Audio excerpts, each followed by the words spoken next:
Recording studio Gujarat. झारा झारा गिरौ हमर लोर मोर करे जावागे मोर करे जावागे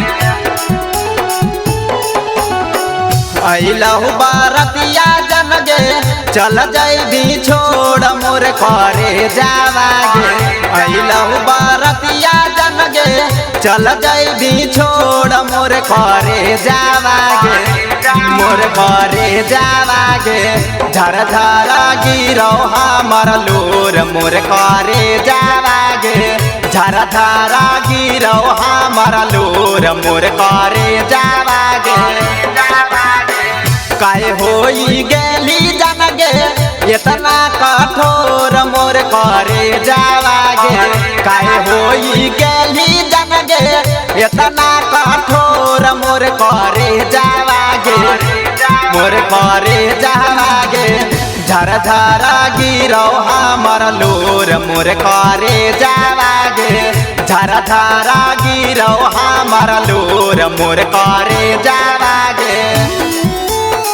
झर झरा गिरौ हमर लोर म्यूजिक बाय अमित गुप्ता। झर झरा गिरौ हमर लोर मोर करे जावागे मोर करे जावागे मनवा ना लगतौ कैसे रहबौगे सोनावा जब जब याद अइतौ करबौगे फोनावा करबौगे फोनावा मनवा ना लगतौ कैसे रहबौगे सोनावा जब जब याद अइतौ करबौगे फोनावा खुश रही है जाके जनगे पियावा के कोर मोर करे जावागे खुश रही है जाके जनगे पियावा के कोर मोर करे जावागे मोर करे जावागे झर झरा गिरौ हमर लोर मोर करे जावागे झर झरा गिरौ हमर लोर मोर करे जावागे झर झरा गिरौ हमर लोर म्यूजिक बाय अमित गुप्ता। झर झरा गिरौ हमर लोर मोर करे जावागे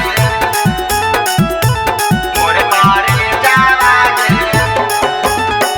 कहीं से कह रहबौ जनगे देखले सूरतिया सोचिए के चंदन के फटो होगे छातिया फटो होगे छातिया कहीं से कह रहबौ जनगे देखले सूरतिया सानोज साजनवा के जनगे फटो होगे छातिया भूल जाई है पापू के जनगे काले होते भोर मोर करे जावागे भूल जाई है पापू के जनगे